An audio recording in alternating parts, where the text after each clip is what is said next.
Tiempo de tertulia y lo hacemos nada más y nada menos que con Luis Merino, responsable de renta fija, mixtos y selección de fondos del grupo Santa Lucía Asset Management, gestión de activos. Don Luis Merino, muy bienvenido a Tu Dinero Nunca Duerme.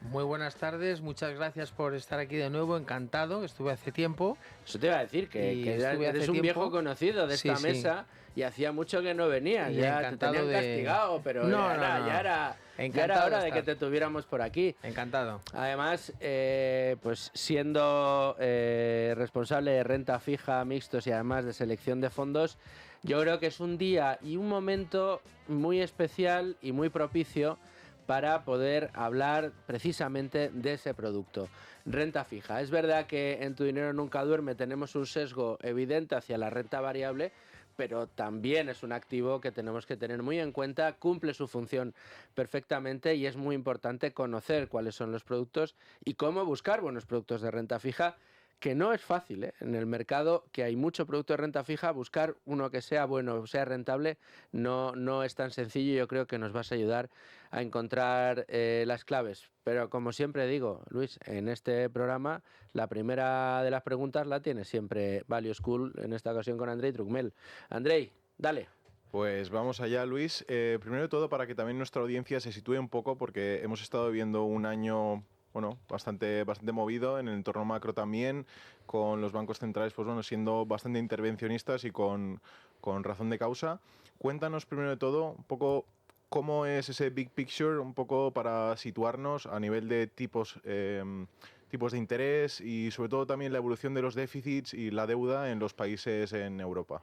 Sí, por hacerlo un poco así ameno, tampoco sin extender mucho.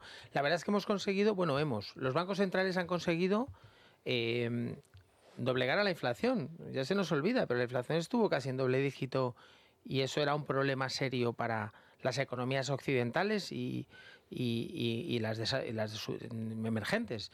Entonces, una vez que hemos pasado ese periodo, el Banco Central Europeo ha conseguido anclar la inflación en el 2%, ha bajado los tipos del 4 al 2 y ahora mismo estamos en una situación bastante estable. Es decir, tú para crecer o para fomentar la inversión necesitas una condición necesaria, aunque no es suficiente, que es tener anclada la inflación. Y no solo la inflación, sino las expectativas de inflación. Entonces, el Banco Central Europeo ha conseguido inflación cercana al 2 y las expectativas al 2. Entonces, es un buen punto de partida para normalizar la situación, ¿no? Hay otras economías como Estados Unidos y como Reino Unido que tienen todavía la inflación en la zona del 3, todavía tienen un camino por recorrer. Hay muchas incertidumbres con el tema de tarifas, impacto de tarifas en inflación, geopolítica, guerras, etcétera. Pero podemos decir que la situación está más o menos estabilizada.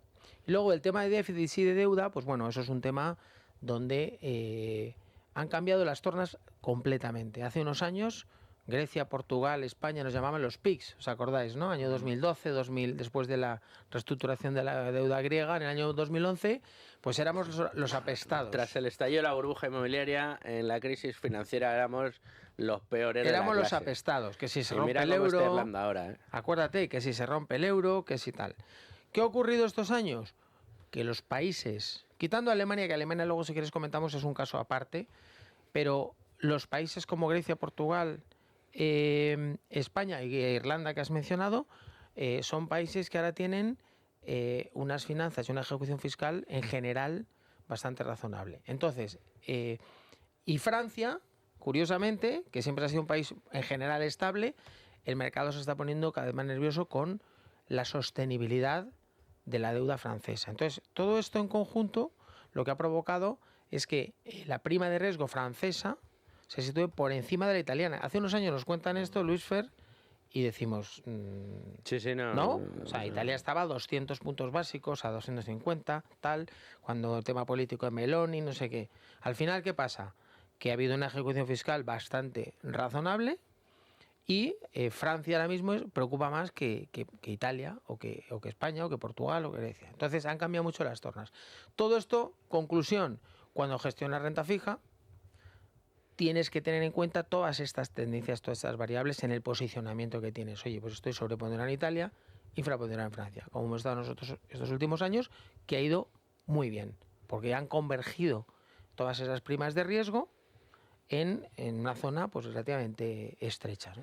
Claro, pero Luis, mira, esto me interesa a mí mucho y sobre todo como lo ve un gestor, como lo eres tú en una casa de solvencia contrastada como es Santa Lucía, que es este cambio de tornas del que hablas, ¿no? De repente Italia deja de preocupar tanto, la prima baja, las exigencias para la deuda italiana no son tan fuertes, sin embargo en Francia empieza a preocupar, decías, ¿no? Entonces, evidentemente esos diferenciales de deuda empiezan a subir y empiezan a tener bonos atractivos, al menos en rentabilidad. En cambio, claro, son atractivos en rentabilidad porque empieza a haber muchas dudas sobre la economía francesa y aquí entra ya el juego de, ¿asumo o no asumo el riesgo de entrar en deuda francesa? ¿Cuál es el análisis que hacéis en gestoras como la tuya entre esta disyuntiva de, fíjate, tenemos un bono de una economía como la francesa que de repente empieza a ser muy atractivo en rentabilidad, pero claro, lo es por un motivo evidente. ¿Cómo evaluáis vosotros esos riesgos y cómo, si decidís entrar, cómo decidís entrar? Hay un tema que son los famosos ratings, ¿no? Las famosas agencias de rating, que son siempre un indicador retrasado, van siempre con retraso, llegan tarde a la fiesta, como quien dice, cuando ya no queda... Y anda que no cobran. Cuando ya no queda... Anda que no cobran por hacer whisky y hielo, cuando ya no queda, llegan a la fiesta. ¿Qué quiero decir con esto? Que el mercado va muy por delante. El mercado ya, desde hace unos años, cotiza que Francia, que viene de AA, se va a ir a A, Italia, que viene de BBB, se va a ir a A. O sea, es decir, ya estamos, ¿no?, poniendo en precio algo que las agencias de rating ya están empezando a hacer. Entonces, ¿cuál es nuestro posicionamiento? Nuestro posicionamiento es, oye, yo he estado muy infraponderado en Francia, he tenido menos bonos franceses de los que podía o debería, entre comillas, haber tenido, pero en la medida en que el mercado ya me está dando la razón porque ya paga más que Italia, voy reduciendo esa apuesta. Y lo mismo con Italia. He estado muy sobreponderado en Italia y a medida que ya me paga menos, correcto, ¿no?, pues voy ajustando. Entonces vas haciendo ajustes constantes en el posicionamiento de tu cartera en función de las dinámicas de mercado. Pero siempre viendo un poco la tendencia, porque Francia al final no soluciona sus problemas. Francia tiene una edad de jubilación que resulta que quieren subirla de 62 a 64 y es prácticamente imposible. No tiene un gobierno que pueda realmente hacer las reformas necesarias. Entonces el problema de Francia no se ha solucionado. Claro. O sea, sigue estando ahí. Lo que pasa es que el mercado ya te lo pone en precio. Correcto. Entonces lo difícil es, decía, ¿no?, el dicho, ¿no?, el solo necio confunde valor y precio. Pues eso es lo que nos dedicamos nosotros, en no ser necios. Es decir, oye, ¿cuánto está en precio? Ese dicho yo creo que no lo había oído, ¿eh? Ese dicho no es mío, ¿eh? No es mío. Confunde valor y precio. Solo el necio confunde valor y precio. Es decir, una cosa es los precios de mercado y otra cosa es el valor que tienen esos precios de mercado. Entonces, para eso tienes que tener un poco opinión de, oye, ¿cuáles son las tendencias? Francia se va a ir de deuda, pues se va a ir al 120% de deuda sobre PIB y este año va a tener un déficit de un 6%. Oye, pues eso son... Italia tiene superávit fiscal primario, por ejemplo, y Portugal tiene superávit fiscal, igual que Irlanda, igual que otros países. Es decir, hay una foto y otra cosa es la tendencia de esa foto. Correcto. Y una vez vista la foto y la tendencia, ¿qué apostamos? ¿Por Italia o por Francia? Ahora mismo nosotros seguimos algo sobreponderados en Italia contra Francia, pero mucho menos de lo que hemos estado hace un año o hace dos. Correcto. Comentabas antes también que Alemania era un caso peculiar. ¿Dónde se sitúan también Alemania y España en esa foto? Alemania tiene su propia dinámica. Alemania era el alumno aventajado con una deuda sobre PIB de 60%, infrainvertido durante décadas, es decir, se había puesto un corsé de que no puedo aumentar el déficit, la deuda, etcétera, pero hay un problema que lleva 2 años sin crecer. Entonces, Alemania da un cambio radical y tiene mucho margen para reafrontar el plan de inversiones que ha anunciado tanto en infraestructuras como en defensa, que va a tener impacto el año que viene. Entonces, Alemania, si se va la deuda de 65 a 75, no es un problema para nadie, porque partes de una situación súper holgada. Con lo cual, el caso de Alemania se interpreta como con buenas noticias el hecho de que por lo menos sea un impulso para crecer el año que viene y el próximo, para que su economía crezca. Y España, ¿qué ocurre? ¿España ha hecho ajuste fiscal? No. ¿España tiene presupuestos? No. Porque en Francia se llevan las manos en la cabeza porque no tiene presupuestos y aquí llevamos 3 años. No voy a entrar mucho en temas políticos porque son temas... pero yo sí. Pero llevamos sin presupuestos ni pinta tiene que lo vayan a presentar. España, en la comunidad internacional, en todas las reuniones que he tenido yo con extranjeros de todo tipo, como crecemos, vamos a crecer casi al 3%, no preocupa a nadie. Ni a las agencias de rating, ni a los inversores. O sea, tú mientras crezcas, es como aquel dicho que decía, mientras el agua está, ¿no? No sabes si estás desnudo o estás vestido, ¿no? Ahora, cuando baja el agua, baja el agua, pues ves si está desnudo o vestido. Como España crece, el agua está arriba. Y nadie le preocupa cómo creces, qué modelo tienes de crecimiento a futuro. El mercado... Para eso es muy cortoplacista. ¿Tú estás creciendo? Pues oye, eres de los países europeos que más creces. Entonces a la gente no le preocupa. Yo creo que ahí falta un análisis un poquito más, quizá profundizar, decir, oye, el modelo es basado en inmigración, basado en poca inversión, basado en empleo público, en gasto público, ¿es sostenible? Pues yo creo que la gente se hace poco esa reflexión, pero ahora mismo la realidad es que España crece casi al 3%, cuando Francia y Alemania pues están casi estancados. Esa es la realidad, incluso Italia. Entonces, desde ese sentido, si tú creces, la deuda sobre PIB, tu denominador sube, con lo cual preocupa menos, y el déficit sobre PIB lo mismo. O sea, el denominador crece, preocupa menos, ¿no? Los ratios de deuda y déficit. Sí, totalmente. El problema es cuando dejes de crecer. Pero de momento España, entonces la prima de riesgo española ha tenido también buena evolución, no tanto como la italiana. O sea, nosotros, por ejemplo, hemos hecho mucho mejor teniendo Italia que España. Hablo en deuda, ¿eh? Luego hemos tenido bancos que han ido muy bien, porque también ha habido subidas de rating. Pero Italia lo ha hecho muchísimo mejor que España. ¿Por qué? Porque viene de primas de riesgo mucho más amplias. España ha estrechado, sí, pero mucho menos que Italia. Entonces, vosotros asumisteis deuda que ofrecía un interés mayor en un producto que ha terminado siendo más seguro. O sea, Exacto, que ha mejorado mucho más, vamos a decirlo así. Eso es. Que el recorrido ha sido mucho mayor. Luego en España hemos tenido bancos que también han ido muy bien. O sea, los bancos españoles... Cuéntanos algún caso. Mira, yo, antes lo comentábamos fuera de antena, yo llevo 30 años en mercado. Yo te diría que las operaciones más claras y más... Cuando la estás comprando, decir, bueno, esto realmente es un chollo, era comprar bonos de Ibercaja, de Unicaja, de Cajamar, al 7,5, el 8% a 2 años senior. O sea, tú dime, es verdad que en aquel momento alguien podría decir, sí, pero es que en aquel momento las inflaciones eran, ¿no?, mucho más elevadas. De acuerdo, pero eso se ha corregido rápidamente y has tenido un bono, pues una rentabilidad con un riesgo muy bajo. Y alguien podía preguntar, ¿y por qué el director financiero de esos bancos estaba ofreciendo esas rentabilidades? Claro. Quería pagar un 8, un 7,5... que nos querían, ¿eran ONGs o nos querían regalar dinero? No, porque el regulador bancario, el Banco Central Europeo, forzaba a las entidades a emitir deuda con capacidad de absorción de pérdidas. Y la deuda senior, aunque en la práctica no ha sufrido pérdidas, no ha sufrido ninguna quita, ni siquiera en Credit Suisse, ni siquiera en Banco Popular, le exigía emitir esos bonos, digamos, forzando la máquina. Y entonces se emitieron, no mucho, pero... Y entonces esas operaciones, por ejemplo, vamos, es para enmarcarlas, ¿no? Sí, bono a 2 años, al 8% de un banco, de bancos de buena calidad, pues vamos a decir, vamos, eso... ¿Qué pasa? Eso es una buena noticia. Las malas, que eso ya... eso ya no existe. Forma parte del pasado. ¿Y cómo veis, Luis, la situación en estos momentos? Porque se habla mucho de que la bolsa está cara, especialmente la bolsa norteamericana, que pueda haber turbulencias, que pueda haber correcciones, que las valoraciones, especialmente de las tecnológicas, son burbujísticas, por así decir, y al mismo tiempo que la inflación no está del todo controlada. Por lo tanto, la política de los bancos centrales está por ver si siguen bajando tipos o no. En este panorama general un poco de incertidumbre y sobre los comentarios que hay en renta variable, en renta fija, sin embargo, veis oportunidades. Es un buen momento, tanto fondos de renta fija como fondos mixtos. Tú has hablado de los bancos centrales. Yo he sido muy crítico de los bancos centrales, ¿no? porque tardaron mucho en reaccionar cuando empezó la inflación. Pero hay que reconocer las cosas como son, que el Banco Central Europeo ha hecho buen trabajo y tiene la inflación anclada en el 2%.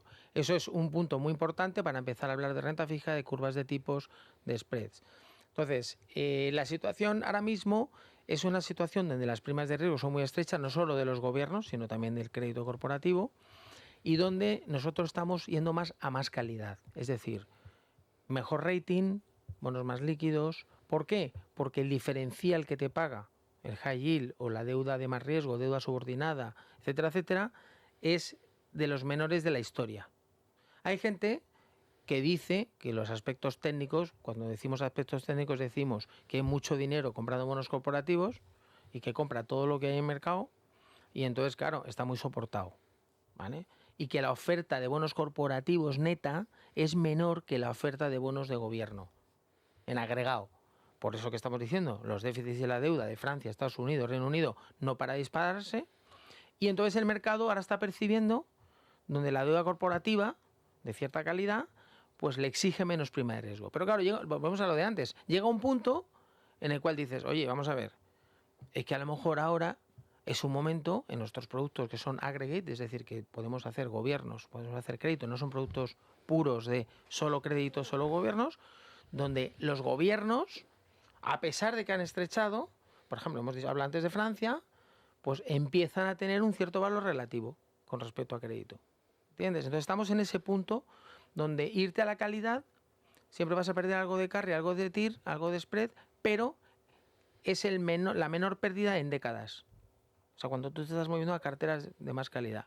Y si hay una ampliación de spreads en el futuro, de diferenciales, te pilla en buena posicionado. posición. O sea, ahora estamos en una fase, por resumírtelo un poco, haciendo caja en apuestas que nos ha ido muy bien y teniendo las carteras algo más defensivas, con algo menos de beta, posicionados en tramos intermedios de las curvas y con activos de más calidad. Y el pequeño inversor, ¿cuál sería el consejo para dos tipologías de pequeño inversor? El primero, el que normalmente ha estado muy en renta fija y quizás en los últimos años, pues bueno, sobre todo con los sustos que se llevó en 2022, 2023, pues a lo mejor salió, se fue a renta variable. ¿Cuál sería el consejo? Porque ese a lo mejor está en renta variable todavía, pero está ahí diciendo, esto no es lo mío, yo estaba más cómodo hace unos años. Y luego, para el pequeño inversor, que sí que realmente es un inversor muy de renta variable, pero tiene miedo, pues lo decía antes Manuel, porque es que hay algunas valoraciones, hay algunas bolsas que están muy caras y esa sensación de si llevas 15 años subiendo, en algún momento va a venir una corrección.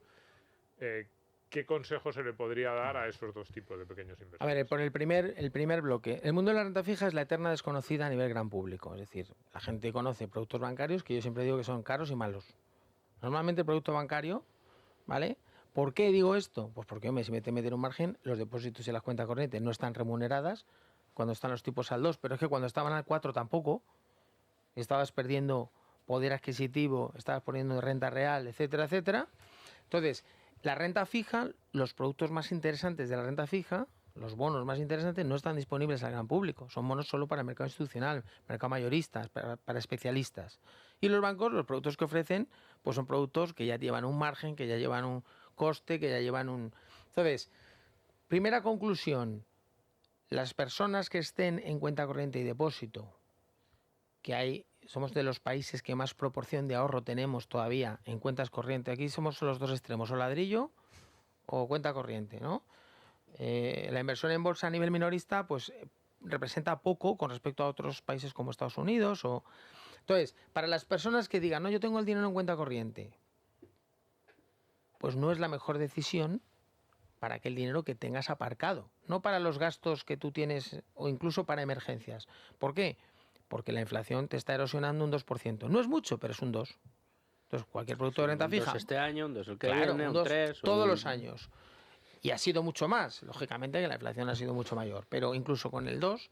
Entonces, si tú estás en un producto de renta fija con un nivel de riesgo muy bajo, por ejemplo, Santa Lucía renta fija a corto plazo, duración máxima 1, TIR media casi un 3, pues dices, oye, mi rentabilidad esperada para un producto tan conservador se aproxima a la TIR media, es decir, estamos hablando de un 2 y pico, que ya por lo menos estoy batiendo la inflación.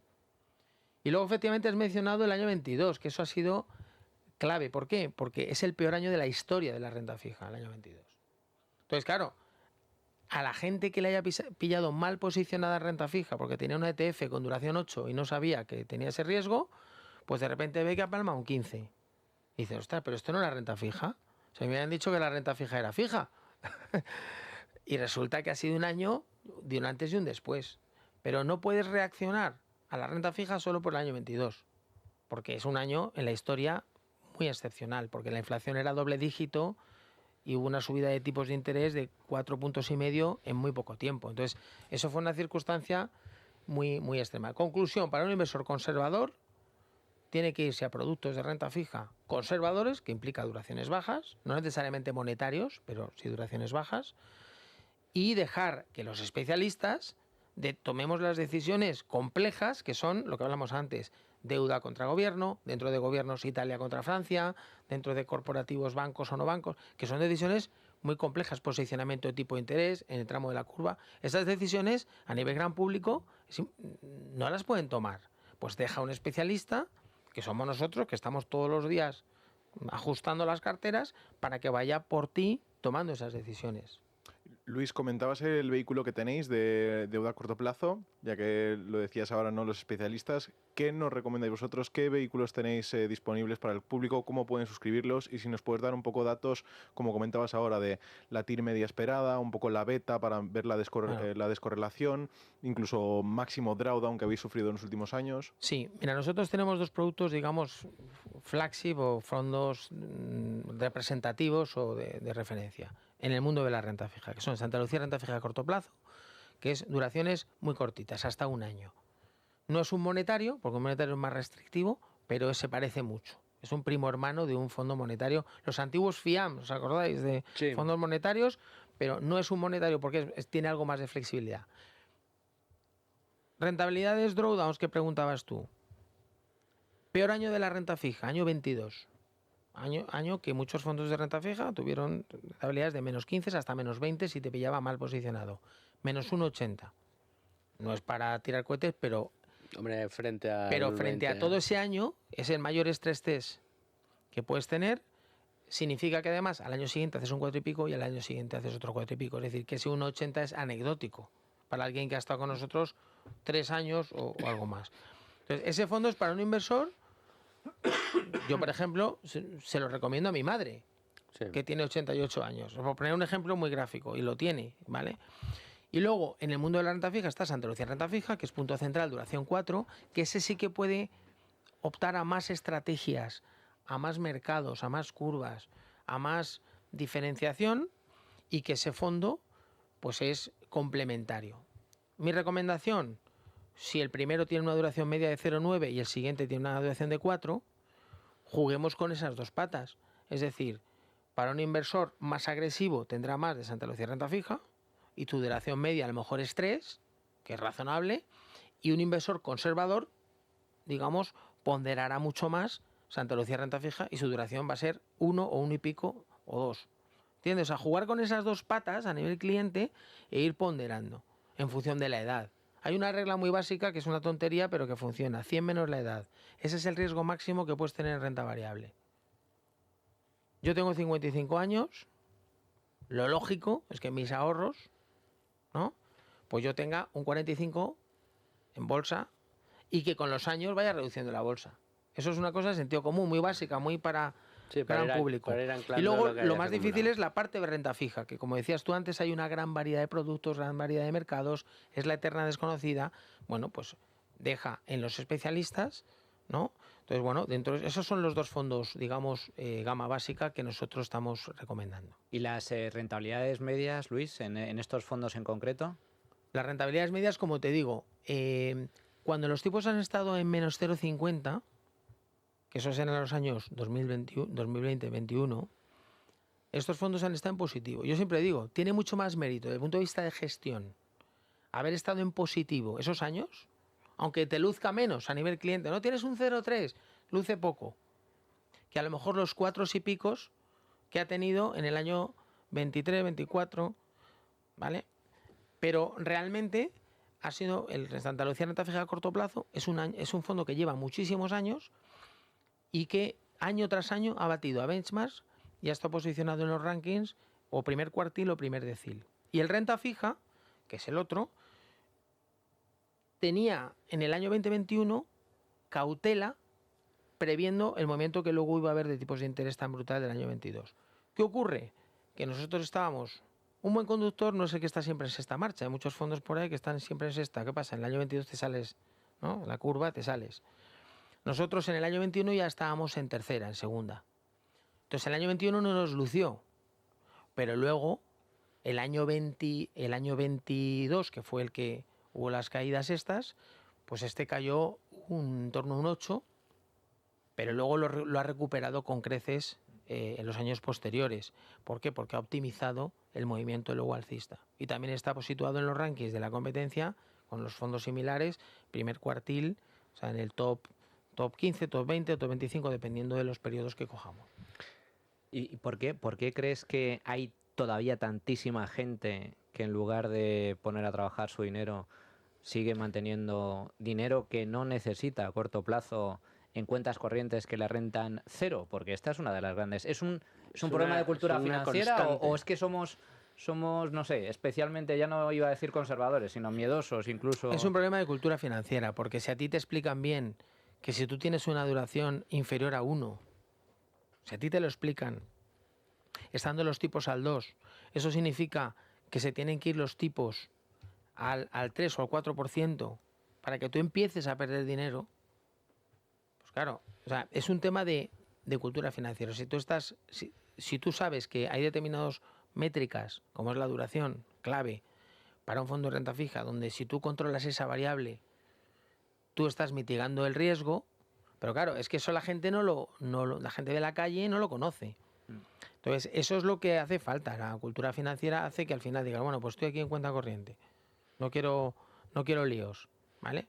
Cuando realmente estás perdiendo poder adquisitivo vía inflación. La inflación dicen que es el impuesto de los pobres, alguien decía, ¿no? Sí. Porque al final está penalizando el consumo o la propensión al consumo, que es más propia o es más alta en rentas bajas, ¿no? Entonces la inflación es un enemigo que está ahí, oculto, y que la gente no es consciente. Es verdad que ahora afortunadamente está al 2, pero en estos últimos años ha sido mucho más alta. Una ¿no? escabachina, vamos. Entonces yo creo que la clave es eso, es decir, oye, asumir los riesgos que tocan.